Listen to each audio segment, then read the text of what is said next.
பிசிகே எங்களுக்கு வேணாம், நாங்களே 234 தனியா நிக்கிறோம், நாங்களே முதலமைச்சர் ஆகிக்கிறோம், நாங்களே அமைச்சர் ஆகிக்கிறோம், அந்த தைரியம் திமுக இருக்குதா அப்படின்னு சொல்லி பதிலுக்கு விசிகாவும் கேக்குது. என்ன பதில் சொல்ல முடியும்? 234 தொகுதியில் தனிச்சு நிக்கிற அந்த ஒரு துணிச்சல் திமுகவுக்கு இருக்குதா? விசிக ஆரம்பிச்சாங்க அப்படின்னா ஒட்டுமொத்த கூட்டணி கட்சிகளும் ஆரம்பிப்பாங்க.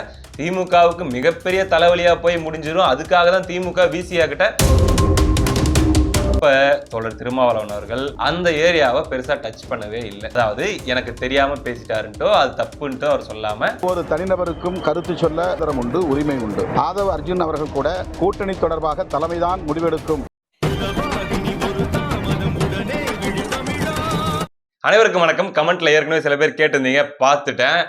பார்ட் 3 எப்போ போட போற அந்த விசிக திமுக அந்த கூட்டணி நகர்வுகள் இப்போ எந்த லெவலில் இருக்குது, அதை பத்தி எங்க வீடியோவே காணோம். 24 மணி நேரம் ஆச்சு. ஆதவ் அர்ஜுன் 2வது பேட்டி கொடுத்துட்டாரு. அப்புறம் ஆர் ஆசா சொன்னதுக்கு அவர் ஒரு பதிலடி கொடுத்துருக்காரு. அதுக்கப்புறம் வன்னி அரசு பாத்தீங்கன்னா போயிட்டு முழுக்க அதுக்கு எதிராக வேற ஒரு மாதிரி பேசி வச்சிருக்காரு. ரவிக்குமார் எம்பி அவரு ஒரு மாதிரி எதிர்த்து ஆதவ் அர்ஜுன் அவர்களை திட்டி வச்சிருக்காரு. எங்க வீடியோவே காணோம் அப்படின்னு சொல்லி கேட்டிருக்கிறீங்க. உண்மைதான், நேத்தே நம்ம சம்பந்தமா பேசியிருக்கலாம்.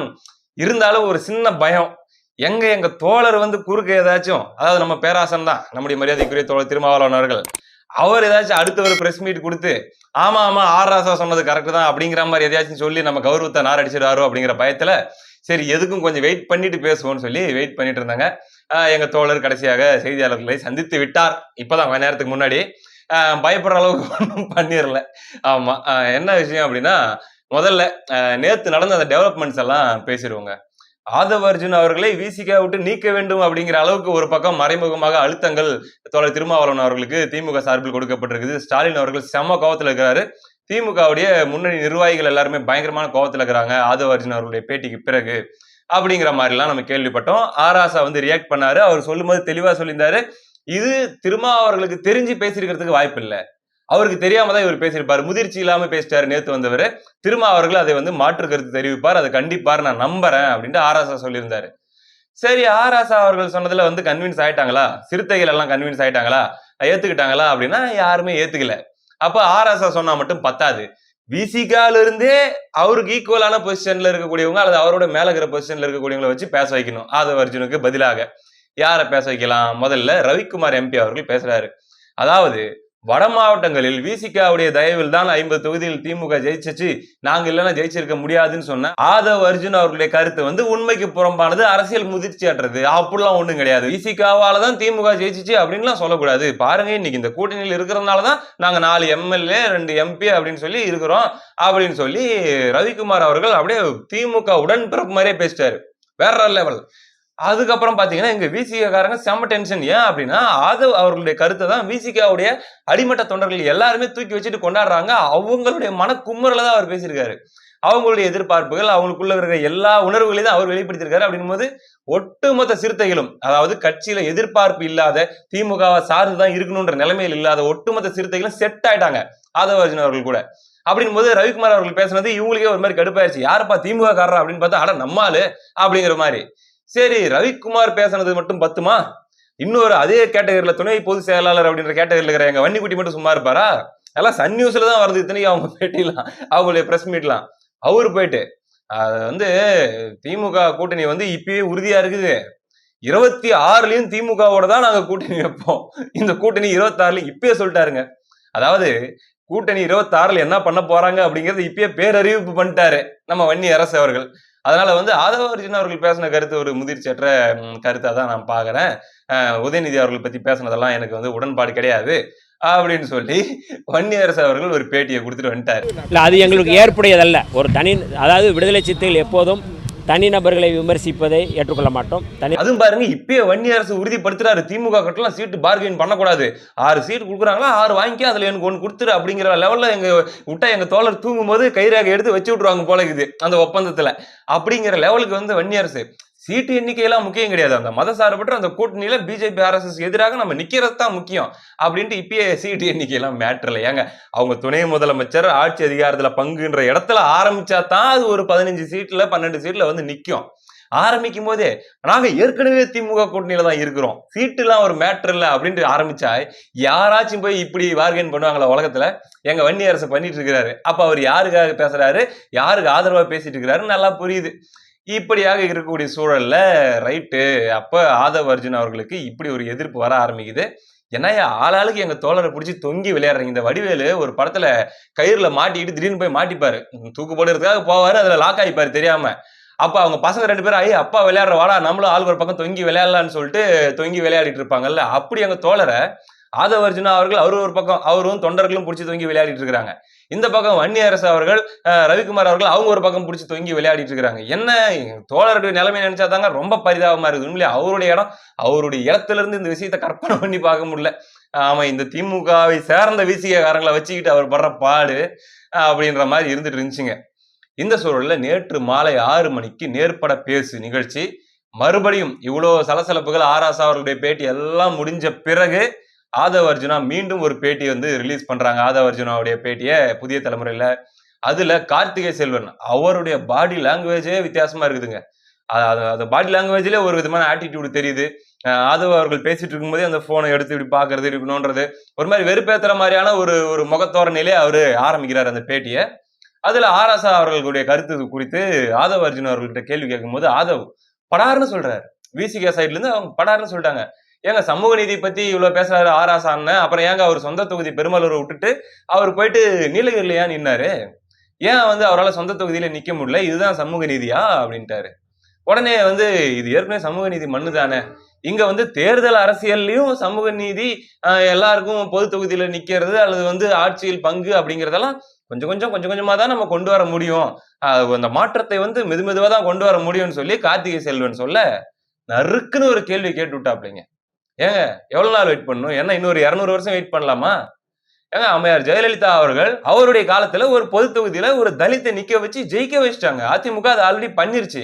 ஆனா இந்த 2024 தேர்தல் ஒரு ஸ்வீப் எலெக்ஷன், கன்ஃபார்மா நம்ம தான் ஜெயிக்க போறோம் அப்படிங்கிற மாதிரியான எலெக்ஷன் நம்ம கூட்டணிக்கு. அப்ப கூட ஒரு தொகுதி பொது தொகுதி கொடுக்கலையே இவங்க அப்படின்ற மாதிரியான ஒரு ஆதங்கத்தை திமுகவை நோக்கி மீண்டும் ஆதவ் அர்ஜுன் அழுத்தமாக வெளிப்படுத்தினார். அப்புறம் உதயநிதி அவர்கள் பற்றி அந்த கருத்தை வந்து அவர் தான் உதயநிதியை கூறவில்லை அப்படின்னு சொல்லி மறுக்காம அப்படியே அந்த பேட்டியில பேசிட்டாரு. அதுல இன்னும் குறிப்பிட்டு சொல்ல வேண்டிய பாயிண்ட் என்ன அப்படின்னா, இப்ப வன்னியரசு அவர்கள் நேற்று மதியத்துல கொடுத்திருந்த பிரஸ் மீட்ல என்ன சொல்லியிருந்தாரு, 26ல இந்த கூட்டணி தான் இருக்க போகுது, சீட் எல்லாம் மேட்ரு இல்லை அப்படின்னு சொல்லி. ஆனா ஆதவ் அர்ஜுன் அவர்கள் சொன்ன கருத்து என்னன்னா, நேற்று மாலை சொல்லும் போது 26ல தேர்தல் நேரத்துலதான் எங்க தலைவர் கூட்டணியை முடிவு செய்வாரு.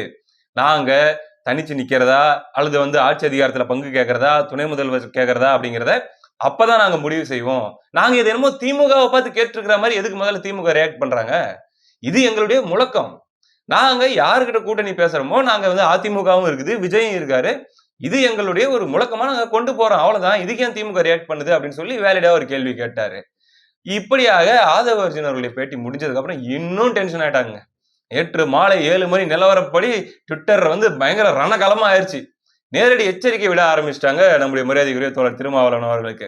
அதாவது பார்த்து பேச சொல்லுங்க, உங்க கட்சிக்காரங்கள லிமிட் தாண்டி போயிட்டு இருக்குது, அப்புறம் வந்து நாங்க ரியாக்ட் பண்ணுங்கன்னா நல்லா இருக்காது அப்படிங்கிற மாதிரியான பதிவுகள். அதுக்கப்புறம் பாருங்க திமுகவில் இருக்கக்கூடிய நிர்வாகிகளே பகிரங்கமாக துணை முதலமைச்சர் பதவி என்ன 100 கோடி ரூபாய் கொடுத்து சந்தையில வாங்குற விசிக துணை பொதுச் செயலாளர் பதவின்னு நினைச்சிட்டு இருக்கிறியா அப்படிங்கிற மாதிரியான பதிவு வந்து அவங்களுடைய அதிகாரப்பூர்வமா இருக்கக்கூடிய பொறுப்பாளர்களே போடுறாங்க திமுக இருக்கக்கூடியவங்க. அப்படின்னும் போது அப்ப ஆதவ் அர்ஜுனா அவர்கள் 100 கோடி கொடுத்துதான் துணை பொதுச் செயலாளர் பதவி வாங்கினாங்கன்னு சொல்லி திமுக குற்றச்சாட்டு வைக்குது. அந்த மாதிரி போயிட்டு இருக்குது. எங்க உங்களுக்கு தைரியமா தான் நீங்களே 234 தொகுதியில நின்று அதுக்கப்புறமா நீங்க துணை முதலமைச்சர் ஆகியாங்க, முதலமைச்சர் ஆகியாங்க, தனியா நில்லுங்க பார்க்கலாம் அப்படின்ற சவாலை ஒரு பக்கம் திமுகவை சார்ந்தவர்கள் விடுறாங்க. அதே சவாலை தான் பதிலுக்கு விசிகாவும் விடுது. நாங்க வேணான்னு எங்க நீங்க சொல்லுங்க பார்க்கலாம். அதான் ஆதவ் அர்ஜுன் அவர்கள் மறைமுகமா கேட்கிறாரு, விசிகே எங்களுக்கு வேணாம், நாங்களே 234 தனியா நிக்கிறோம், நாங்களே முதலமைச்சர் ஆகிக்கிறோம், நாங்களே அமைச்சர் ஆகிக்கிறோம்ன்ற அந்த தைரியம் திமுக இருக்குதா அப்படின்னு சொல்லி பதிலுக்கு விசிகாவும் கேக்குது. என்ன பதில் சொல்ல முடியும்? 234 தொகுதியில் தனிச்சு நிக்கிற அந்த ஒரு துணிச்சல் திமுகவுக்கு இருக்குதா? நியாயமான ஒரு விஷயம் தாங்க. அதையும் தாண்டி இன்னொரு பெரிய பர்னிச்சரை தூக்கி போட்டு படார்னு உடைச்சிருக்காரு. என்ன அப்படின்னா, இந்த கடந்த 2-3 ஆண்டுகளாக எப்பப்பெல்லாம் வந்து ஒடுக்கப்பட்ட மக்களுக்கு எதிராக ஒரு பிரச்சனை வரும்போது, விசிகாவினருடைய கொடி கம்பம் அகற்றப்படும் போது வழக்கமா விசிகா ஒரு பாட்டு பாடுவாங்க. அதிகாரிகள் வட்டத்துல வந்து RSS பூந்துருச்சு, அவங்க வந்து சரியில்லை, இவங்க சரியில்லை, இந்த ஒரு அதிகாரி சரியில்லை, இந்த லெவல்ல தான் இருக்கும். அவங்க டைரக்டா காவல்துறை குற்றச்சாட்டினாலும் காவல்துறைக்கு மினிஸ்டரா இருக்கக்கூடிய ஐயா ஸ்டாலின் அவர்களை பத்தி பேச மாட்டாங்க. இப்படிதான் இருந்துட்டு இருந்துச்சு. ஆனா நேற்றைய தினம் பேசும்போது ஆதவ் அர்ஜுன் அவர்கள் இது வந்து எத்தனை நாளைக்கு நம்ம அதிகாரிகள் அப்படின்ற லெவல்லே பேசிட்டு இருக்க போறோம், சிஸ்டம் தான் பிரச்சனை, அரசு தான் பிரச்சனை, அவர்களுடைய மினிஸ்டர் தான் பிரச்சனை அப்படின்னு சொல்லி அந்த ஒரு பாயிண்டையும் தூக்கி வச்சுட்டாரு. இவ்வளவு பேச்சு பேசுற ஆராசா அவர்கள் வேங்கை வயலுக்கு போனாரா அப்படிங்கிற ஒரு கேள்வியும் தூக்கி வச்சுட்டாரு. இது எல்லாத்துக்கும் மேல அவர் விசிகாவுக்கு மட்டும் பேசவில்லை. நான் போன வீடியோலயே சொன்ன, உங்களுக்கு ஞாபகம் இருக்குதா? விசிக ஆரம்பிச்சாங்க அப்படின்னா ஒட்டுமொத்த கூட்டணி கட்சிகளும் ஆரம்பிப்பாங்க. திமுகவுக்கு மிகப்பெரிய தலைவலியா போய் முடிஞ்சிடும். அதுக்காக தான் திமுக விசிகா கிட்ட இறங்கி போகாம போராடிட்டு இருக்கிறாங்க. பிரச்சனை விசிகா மட்டும் இல்ல அப்படின்னு சொல்லி போன வீடியோல சொல்லியிருந்தேன் இல்லையா? அந்த கருத்தை நேத்து சாயந்தரம் கொடுத்த அந்த இன்டர்வியூல ஆதவ அர்ஜுன் அவர்கள் அப்படியே தொட்டுட்டு போறாரு. நாங்க எங்களுக்காக மட்டும் பேசல, எங்களுக்கு மட்டும் ஆட்சியில பங்கு வேணும்னு நாங்க சொல்லல, கம்யூனிஸ்டுகளுக்கும் வேணும், காங்கிரஸுக்கும் வேணும், கூட இருக்கிற கூட்டணி கட்சிகளுக்கும் வேணும், இஸ்லாமிய அமைப்பு இருக்கிறாங்கன்னா அவங்களுக்கு வேணும், ஜவஹர்லால் இருக்காருன்னா அவருக்கும் வேணும். அப்பதான் அவங்களுக்குரிய கோரிக்கைகளை அவங்களுடைய முறையீடுகளை கேட்டு பேசி அப்பதான் நான் வாங்க முடியும். நாங்க எத்தனை நாளைக்கு கோரிக்கை வைக்கிற இடத்துல இருப்போம், நாங்க கையெழுத்து போடுற இடத்துக்கு என்னைக்கு வர்றது அப்படிங்கிற ஒரு கேள்வியை அவர் கேட்டு விட்டார். இதைத்தான் நாம் போன வீடியோலயே சொல்லியிருந்தோம். அந்த இடத்துக்கு இப்பொழுது நகர்ந்து விட்டது. இப்படிலாம் போயிட்டு இருக்கும்போது எல்லாரும் எதிர்பார்த்த ஒரே எதிர்பார்ப்பு என்ன அப்படின்னா, சரி ஆதவ் அர்ஜுன் இப்படி பேசுறாப்புல, வன்னியரசு இப்படி பேசுறாரு. வன்னியரசன் ஒண்ணு இன்னொரு விஷயம் ஞாபகத்துக்கு வருது. வன்னியரசு என்ன நினைச்சிருப்பாப்ல அப்படின்னு நான் யோசிச்சு பார்த்தேன். ஏன்னா நான் மதியம் தான் போய் பிரஸ் மீட் கொடுத்துட்டு வரேன், ஆதவருடைய கருத்துக்கு முரண்பட்டுட்டு வரேன், அதெல்லாம் சரியில்லைன்னு சொல்லிட்டு வரேன். மறுபடியும் சாயந்தரமும் ஆதவுடைய பேட்டி வருது அப்படின்னா, தொடர்ந்து பேசிக்கிட்டே இருக்காப்ல அப்படின்னா, அப்ப என்ன அர்த்தம் தலைவரே அப்படின்னு சொல்லி வன்னி கேட்டிருப்பாப்ல. அதுக்கு எங்க தோழர் சொல்லியிருப்பாரு, அதாவது வன்னி குட்டி நீ தொட்டா அவுட் இல்ல அப்படின்னு அர்த்தம் அப்படின்னு சொல்லியிருப்பாரா என்னவோ தெரியல. அப்படியாக வன்னி அவர்கள் தொட்டா அவுட் இல்ல அப்படின்ற மாதிரியான ஒரு நிலவரம் தான் விசிக தொண்டர்கள் மத்தியிலே நிலவுது. பாவங்க, அப்படி ஒரு நிலைமை வன்னியரசு அவர்களுக்கு இவ்வளவு சீக்கிரம் வரும்னு எதிர்பார்க்கல. சரி இருக்கட்டும், அது அவங்க கட்சி விஷயம். அப்படியாக இருக்கும்போது இப்போ எல்லாருடைய கண்களும் தோழர் திருமாவளவன் அவர்களை நோக்கி இருக்குது. ரைட்டு, கீழே இருக்கிறவங்க எல்லாம் பேசிட்டாங்க. இப்ப திருமாவளவன் அவர்கள் ஆராசா அவர்கள் கோரிக்கை வைத்தபடி, ஆமாங்க எனக்கு தெரியாம அவர் பேசிட்டாரு, ஏன் அட்மின் சொல்லி பேசிட்டாரு, ஏன் நான் எதுவும் இந்த கருத்து அவருடைய தனிப்பட்ட கருத்து, நான் அதுல முரண்படுறேன், கண்டிக்கிறேன் அப்படிங்கிற மாதிரி ஏதாச்சும் சொல்லுவாரா? அரசியல் முதிர்ச்சற்றுதான் ஆதவ அர்ஜுன் பேசிட்டாருன்னு சொல்லி தோழர் திருமாவளவன் அவர்கள் சொல்லுவாரா அப்படின்னு சொல்லி எல்லாரும் எதிர்பார்த்துட்டு இருந்த சூழல்ல இன்னைக்கு ஒரு பிரஸ் மீட் நடக்குது. அப்ப தோழர் திருமாவளவன் அவர்கள் அந்த ஏரியாவை பெருசா டச் பண்ணவே இல்லை. அதாவது எனக்கு தெரியாம பேசிட்டாருன்ட்டோ அது தப்புன்ட்டோ அவர் சொல்லாம, திமுக விசிக கூட்டணி நல்லா இருக்குது, நல்லா உறுதியா இருக்குது, எந்த விரிசலும் இல்லை அப்படின்னு சொல்லியிருக்காரு. அதான்பா, அதான் சரண்டர் ஆயிட்டாரு அப்படின்னு நீங்க சொல்லலாம். கிடையாது. பின்ன இப்பயே ஏய் உனக்கு எனக்கு சம்பந்தம் இல்ல, திமுக உடனே நாங்க கூட்டணியை வைக்க மாட்டோம்னா சொல்ல முடியும்? அப்படி சொல்லிட்டு அதிமுக குஷி ஆயிரும். அவ்வளவுதான், திமுகவும் விசிகாவும் உறவு முடிஞ்சுச்சு. ரைட், நம்ம சொல்றதுதான் இனிமே திமுக விசிக வாங்கி ஆகணும்னு சொல்லி போயிடாதா? பார்கெனிங் பவர் எங்க இருக்கும்? அப்போ கன்ஃபியூஷன்லயே வச்சுக்கணும், திமுகவை உடைச்சிக்கிட்டு போயிடவும் கூடாது. அதே சமயத்துல பாத்தீங்கன்னா நாங்க வந்துட்டோம் உங்க கூட தான் இருப்போம்னு சொல்லி சரண்டர் ஆகவும் கூடாது. இப்படி ஏதாச்சும் அவங்கள இவரை வச்சு அவரை வச்சு மாத்தி மாத்தி பேசி ஒரு மாதிரியான மனநிலையிலேயே அவங்கள வச்சிருக்கணும். அப்பதான் இங்கேயும் நம்ம ஏத்த முடியும், அங்கேயும் நம்ம ஏத்த முடியும். அப்பதான் நம்ம ஒரு 25ல ஆரம்பிச்சு ஒரு 15ல நிக்க முடியும். அட்லீஸ்ட் அது திமுக கூட கூட்டணியில போறதா இருந்தாலும் அப்படி எதனா ஒரு ரூட் அப்பதான் எடுக்க முடியும். அதுல அவர் தெளிவா இருக்கிறதுனாலதான் கூட்டணி எல்லாம் நல்லா ஸ்மூத்தா தாங்க இருக்குது, எந்த விரிசலும் கிடையாது அப்படிங்கிற மாதிரி சொல்லியிருக்காரு. இப்ப வருகிற 28ஆம் தேதி திமுக சார்பில் ஏதோ ஒரு விழாவும், அந்த பவள விழா சார்பில் ஒரு பொதுக்கூட்டம் நடக்குதான். அதுலயும் தோழர் திருமாவளவன் அவர்களை இன்வைட் பண்ணியிருக்காங்களா கூட்டணி கட்சிகள் எல்லாரையுமே. அதுல தோழர் கலந்துப்பாரா, அந்த மேடையை பகிர்ந்து பாரான்ற ஒரு கேள்வி இருக்குது. இப்படி ஒரு வேளை கலந்துகிட்டாரு அப்படின்னா மறுபடியும் ஒரு பல்ட்டியை போட்டு மறுபடியும் ஒரு மாதிரி பண்ணிடுவாரா, அல்லது அடுத்து 3 நாள்ல மாநாடு இருக்குது, அந்த மாநாட்டுல ஏகப்பட்ட விஷயங்கள் அவர் பேச வேண்டியது இருக்கும், ஒரு ஃபயர் ஸ்பீச் கண்டிப்பா அதுல ஏதாச்சும் ஒண்ணு வச்சு விடுவாரு, அதுக்கு அவர் ப்ரிப்பேர் ஆயிட்டு இருக்கிறாரு. அதனால அந்த ஹைப்பை நம்ம இப்ப கெடுக்க வேணாம்னு சொல்லி அந்த கூட்டத்துல கலந்துக்காம லைஸா எனக்கு ஏதோ ஒரு சூழ்நிலை, எனக்கு வேலை இருக்குது, பயணம் இருக்குதுன்னு சொல்லி எஸ்கேப் ஆவாரா அப்படிங்கிறது எல்லாமே நம்ம பொறுத்திருந்து தான் பார்க்கணும். அப்படியாகங்க, அதாவது உண்மையிலே திமுகவை தண்ணி குடிக்க வைக்கிறாங்க விசிக. அவங்களும் திமுக காரங்களும் பாவம் திமுக ஆட்களை வச்சும் பேச வைக்கிறாங்க, விசிகாவில் இருக்கக்கூடிய திமுக ஆட்களை வச்சும் பேச வைக்கிறாங்க. ஆனா ஒரு அடி நகர மாட்டேங்குது. அப்படியாகத்தான் இப்ப வரைக்கும் போயிட்டு இருக்குது. எங்க தோழர் இப்ப வரைக்கும் என்னுடைய கௌரவத்தை காப்பாற்றி கொண்டிருக்கிறார். அடுத்தடுத்த நாட்கள் என்ன செய்ய போகிறார் என்று தெரியவில்லை. நான் எப்பொழுதும் சொல்வது இதுதான், அவர் திமுக கூட்டணி விட்டு வெளியே வந்துடணுங்கிறது நம்முடைய நோக்கம் கிடையாது. திமுக கூட்டணியிலே இருந்தாலும் அவர்களுக்கே உரிய பலத்தோட, அவர்களுக்கே உரிய நம்பர்ஸோட அப்படி ஒரு கெத்தா இருக்கணும், ஒரு 20 சீட்டாச்சும் வாங்கிட்டு அந்த கூட்டணியிலே இருக்கட்டும், ஒன்றும் பிரச்சனை இல்லை அப்படிங்கிறது தான் நம்ம கருத்து. அவர் மட்டும் இல்ல, கம்யூனிஸ்டுகளும் காங்கிரஸ் எல்லாருமே ஒரு 120 தொகுதியை கூட்டணி கட்சிகளுக்கு கொடுத்துட்டு வேணா திமுக போட்டி போட்டு எல்லாரையும் கூட்டணி சேர்த்துக்கிட்டு. ஏன்னா களம் அப்படிதான் இருக்குது, முழுக்க மக்கள் எதிர்ப்புல இருக்குது. அப்படி இருக்கும்போது இவங்க வந்து அப்படியே நாங்க சொல்றதுதான் சட்டம்னு சொல்லி கூட்டணி கட்சிகள்கிட்ட சொல்ல முடியுமா? கூட்டணி வேணும்னா அவங்க கேட்கறத கொடுத்துதான் ஆகணும் அப்படிங்கிற ஒரு இடத்துல திமுக வச்சுட்டு இவங்க கூட்டணி வைக்கிறத வச்சுக்கிட்டோம் அப்படிங்கிற அதே கருத்தை மீண்டும் சொல்லி விடைபெறுகிறேன். அடுத்த காணொலியில் சந்திப்போம். நன்றி.